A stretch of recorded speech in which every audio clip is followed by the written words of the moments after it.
Ms. Kalinowski? Here. Mr. Bush? Here. Mr. McClelland is absent. Vice President Darrow? Here. Stand for the pledge.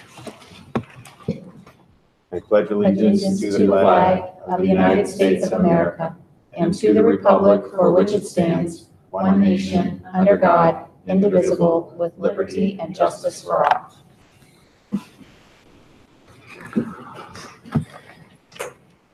All righty. Any additions or corrections to the agenda?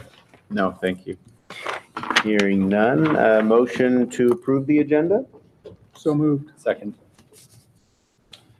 Paul and Mr. Bush. Ready for a roll call? Yes. Mr. Newmoff? Yes. Mr. Bush? Yes. Ms. Kalinowski? Yes. Vice President Darrow? Yes. All righty. The continuous improvement, discussion items, continuous improvement plan, Michael? Thank you, Mr. Darrow. Members of the Board of Education, I passed out to you an updated version of the 2018-19 draft continuous improvement plan. Patrick has copies for the audience.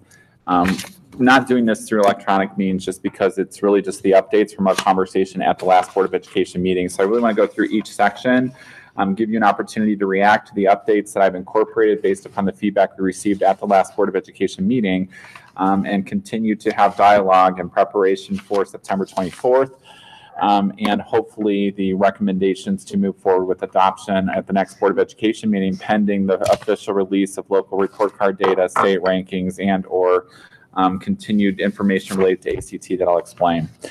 So in the first section for commitment to excellence, the boldface print illustrates what's been updated, but the New Albany Plain Local School District is committed to creating a culture of accountability that achieves the best academic and developmental outcomes for each student. So the statement of purpose remains unchanged. The district aspires by September 2023 to be ranked in the top 10 or higher of all public school districts for student achievement in the state of Ohio, as reported by the Ohio Department of Education Performance Index ranking. So there was also conversation at the last Board of Education meeting to add an additional sentence that would appear at the end of that paragraph in relationship to the aspiration to become the highest ranked or the best, if you go back to the language, it's actually in the statement of purpose, school district within the state. So I'm going to pull up the drafts of what that is and tell you so that you are aware. We've worked on this as an admin team based upon your conversation and have incorporated it. So currently the last sentence that we're proposing that would be added is, as our long-term commitment, we aspire to become and remain the best rated school district in the state of Ohio. So that would be the recommendation to add as a final sentence, that presuming that the rankings come out later this week and we've achieved the goal originally within 5 years of becoming the top 5%, number 30 or higher within the state, that we would then aspire to change the commitment to excellence by 2023 to be at the top 10 or higher, with the ultimate aspiration for commitment in the long term of becoming and remaining the best rated school district in the state of Ohio. So I'm going to pause there. I think it'll be easier to have conversations by section in case you have any additional thoughts that I can actually incorporate. What is staff's reaction to that? They haven't seen it yet. So only internally. Leadership has seen it. We believe that it is possible. It goes back to the belief system of increasing our expectations to continue to achieve at higher levels. It's aspirational. As I said at our last Board of Education meeting, as long as it's not tied to the initial 5-year goal that would be recrafted by 2023 to be in the top 10, I don't know where we're going to be this year in the ranking. So, and I've explained that as you continue to raise academic achievement levels, which we absolutely believe are possible to increase outcomes across the school district, it gets harder to do when we're competing against the best of the best in the state of Ohio.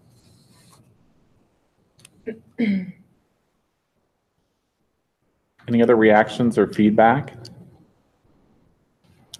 I think, as I mentioned at the last meeting, I think the aspiration is important because it firmly establishes an expectation that continuous improvement will always be on the agenda. And it's reasonable. Usually goals should be time bound. It's reasonable for the aspirational component of this not to be, since we have a clear time bound objective to be in the top 10. So I think it covers the bases pretty well. Yeah, I definitely think that it's great aspiration. It's very bold. It feels very New Albany, right? I mean, we want to be the best at everything, and I think that's great. I think just drawing a little bit of understanding around just really how tough this is important, though, right? So I just Googled it. It may not be accurate, but there's 611 districts in the state of Ohio. So if we get in the top 10, that means we're in the top 1.5%, which is outstanding. That would be incredible, right? If we fall at 1.8%, I think that's still pretty darn good. I would agree. And I'm sure you would know this way better than any of us sitting here, Michael, but when you start getting into the top 15, top 10, top 5, how small a variance Fractions you of a need, decimal right? point. So I love the aspiration of it. What I wouldn't like to see is that, your team, the administration and the staff feel that, this is an unrealistic goal. Definitely love the challenge, love the aspiration behind it. But, I think it's important for people to realize, when you are striving to get to the very top, it gets really hard, and there's very small nuances between 3 and 11. And we can be proud somewhere in between there, right? As long as we're doing the right things for our students. Okay. I think our students are capable of helping us get there, and we've got the team to get us there. So it's aspirational. Let's aim for the moon, and if we fall among the stars. And I can give you all sorts of discussion around that, but That was quite poetic. Yogi Berra, I'm sure, had said that. In all seriousness, we can do this, despite what one of my orthopedic surgeons said, that there's too many retail kids in New Albany, which is not true. We can do this. I've never heard that. Retail. Wow. Okay, focus. Focus remains unchanged as it currently is for 2017-18. We recommended no changes at the last Board of Education meeting, so there's been no updates. For the benchmarks, specifically for benchmark number 1, it really comes down to the local report card rankings. So increase the school district performance index rank as compared to all Ohio school districts on local report card from X to X or X to Y or better. So the current information we have as of this morning is the local report card is expected to be released on Thursday this week. That's the best information we currently have from the department. So that one we will come back to. Clearly, it is the indicator related to academic achievement. We did aspire for this current school year to go from number 38 to at least number 32. I personally believe that has been achieved, but I need the local report card rankings to come out to demonstrate that that in fact is true. Benchmark number 2 is facilitator years or more worth of growth for every year of instruction. This one is demonstrated at least 1 year's worth of growth or higher on the district component grade, measuring progress of all students as calculated by the Ohio Department of Education. So again, this is the value-added component that's currently going through changes within the state. We're not recommending any changes to it for the 2018-19 school year goal. It remains the same that for every year's worth of instruction, students should demonstrate at least a year's worth of growth. And we discussed that at the last meeting. Benchmark 3, meet or exceed the state achievement gap closing standards for identified subgroups. And this one we did recommend stays the same. This is the first year for implementation of the new gap measure calculations. Based upon those measures, we did extremely well as a school district across the board. However, there's still work to be done. So we're recommending that earn a gap closing component grade of B or better on the local report card. I do expect when the report card is released on Thursday that it will be an A for the 2017-18 school year. Michael, real briefly on the year of growth for every year of instruction, benchmark 2. Yes. I forget how the report card reads, but does it show a decimal place? Like, can you aspire to 1.1 year of growth and have there be a record of that? No. I didn't think so.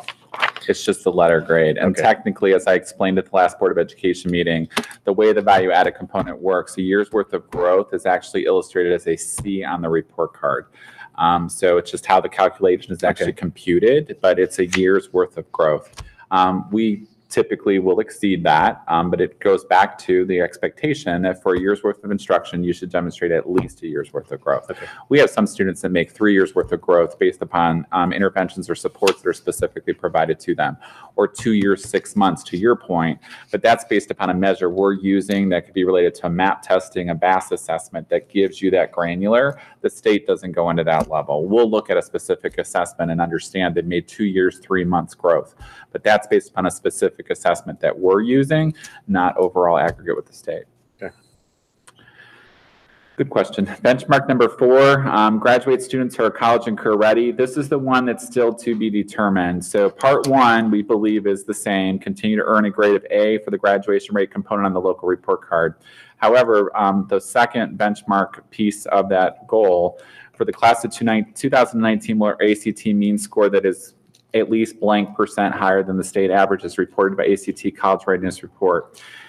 We are trying to find out. This report has been delayed from ACT College Readiness. Mrs. Mamias and I have done everything we can to try to find out when it's coming. It should have come this past week.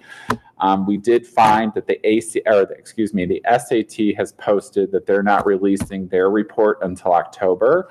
Rumor has it that ACT is doing the same, but we don't have any confirmation of that. Jess has used every backdoor that she knows of for contacts at ACT, and we cannot get confirmation.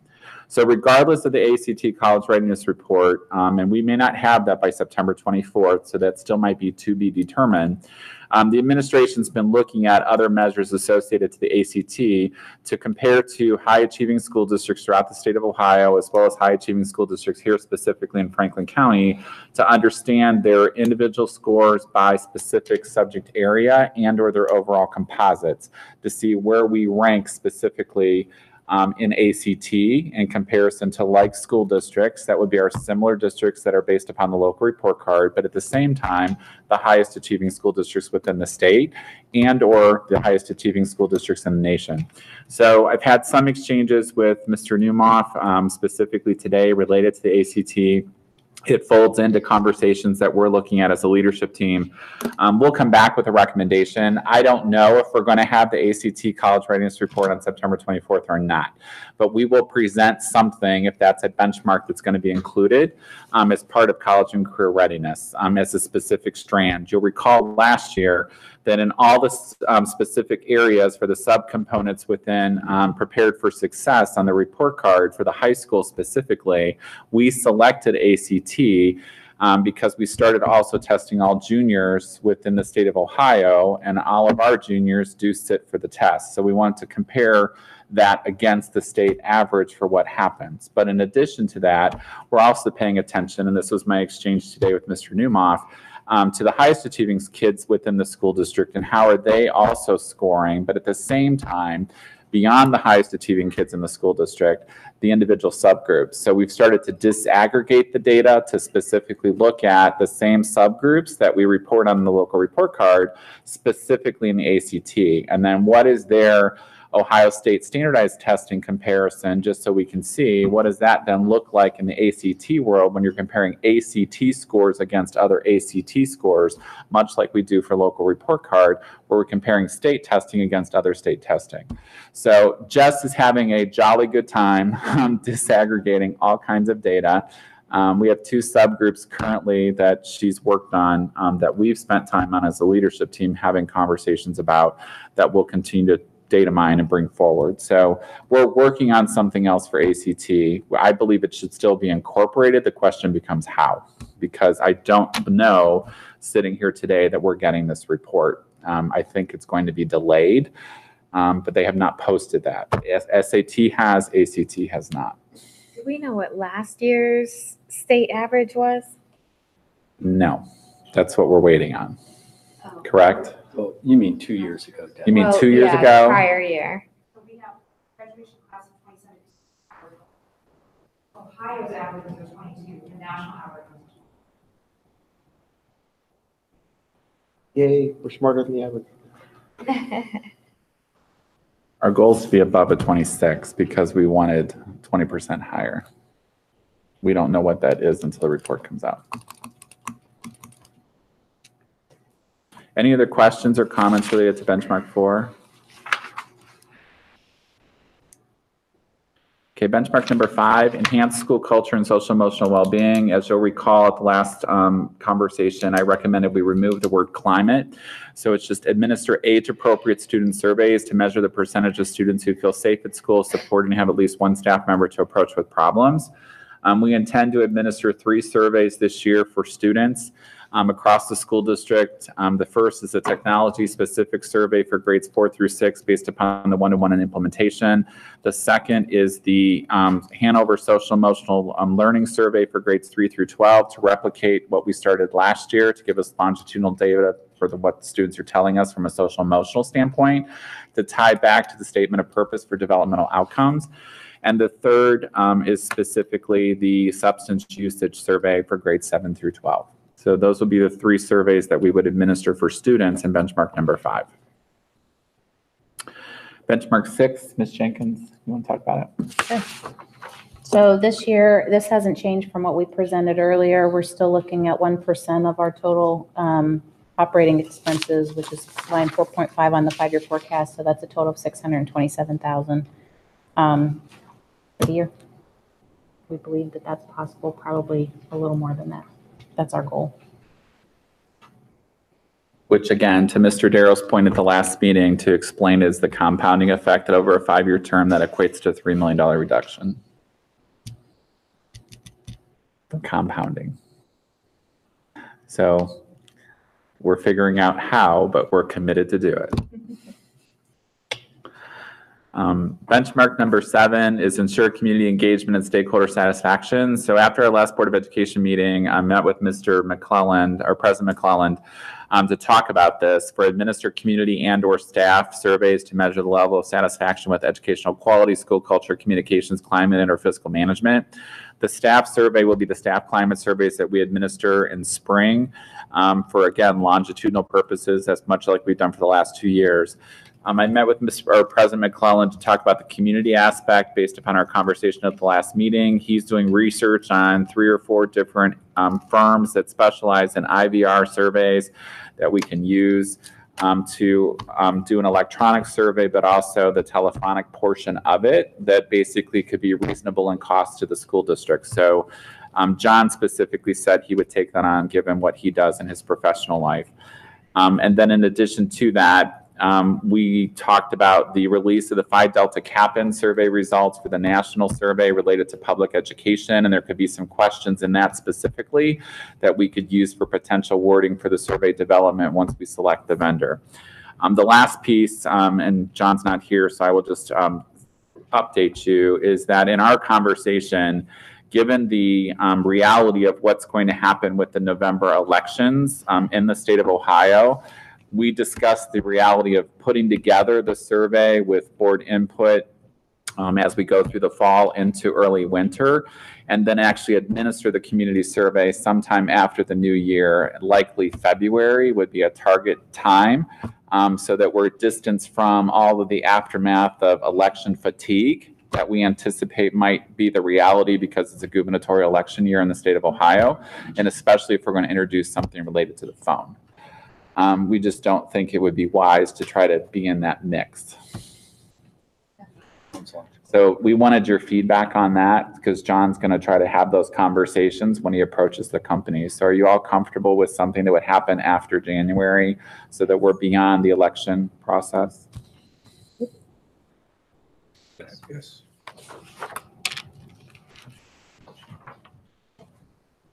And we said we would work with you to come up with drafts. So we took notes, both myself and Mrs. Lofton at the last meeting. So we have your ideas that you shared. We will incorporate those into iterations, and it'll just become a working draft that we'll continue to share with Board of Education once I start that with Mr. McClellan. So we will keep that moving with the anticipation of actually administering it in February. And are we still looking at a model that like branches off? If you're It could be a tree that if you Yeah. have a parent, you get other specific questions, Okay. yes. So that was still the concept that we discussed, and I think that's still possible. Great. And that's where we'll come back to you and ask you for specific things that you would like to know. Because we wrote down things related to school counselor, curriculum, finance. I know we took notes on those specific things, but if there's other questions that you eventually want to know, you just have to tell us what those are so we can incorporate them. Are there any other questions or feedback related to the draft CIP? So again, we're making great progress. We're on track for adoption at the September 24th Board of Education meeting.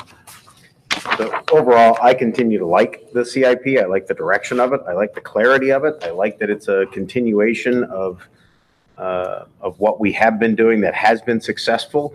As a reminder, when I look at the statement of purpose and the definition of the word create, it says to build upon what is working well in our schools now and to rebuild or replace what is not with a clear-eyed focus and determination to achieve the best outcomes. So this CIP having consistency from year to year allows us to make that progress, to build on what is working well and to replace what isn't. I like the addition of the ACT under college and career ready. The additional measure under ACT for the same reasons. I think it's the direction that you're going, understanding it'll be targeting a % higher than the state average is a clear goal that people can wrap their heads around. We know what we're trying to achieve, and yet just like all the other academic improvements, there's a lot of work behind the scenes to make it happen, but it will require that we put supports in place, that we track what's going on. So it'll require the same kind of work that's produced the results we have already. So I like it. I like it a lot. Everybody else okay? All righty. We're at public participation. Patrick, We have anyone? No one. All righty. Superintendent's items. We have under personnel, I'd like a motion and second, please. so moved. Second. Uh-oh. Mr. Bush, I It's a tie. defer. Second. Debbie and Mike. Roll call, please. Or no, discussion. Discuss. You get to go I now. to first, yes. Sorry. It's okay. I'll get there. It's okay. It's okay. Vice President Darrow, members of the Board of Education, the personnel action items this evening for recommendation for approval are standard employment action items. Some changes to contractual hours for the 2018-19 school year, specifically for some employees that typically happen after school starts, and we see the reality of what's actually happening across the school campus and adjusting food service hours or specific hours for an educational assistant that's assigned to a student with one-on-one or small group to support their special needs. Other supplemental contracts pursuant to the terms and conditions of the negotiated agreement, as well as a couple resignations for persons that have decided that working in the school district is not their dream job and they're going on to find something else. So it's early in the school year to get a couple resignations, but it's just people that have decided that I don't want to continue, or I found a new opportunity because my husband or wife is being transferred or something else has happened. So standard employment action items, as you typically would see at the start of the year. Any questions that I can answer?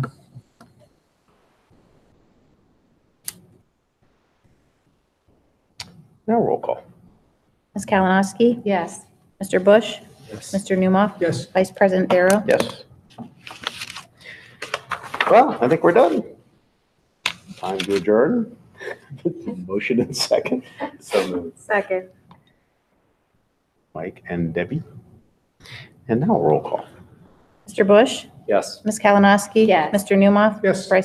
Vice President Darrow? Yes. We're adjourned. That's a wrap.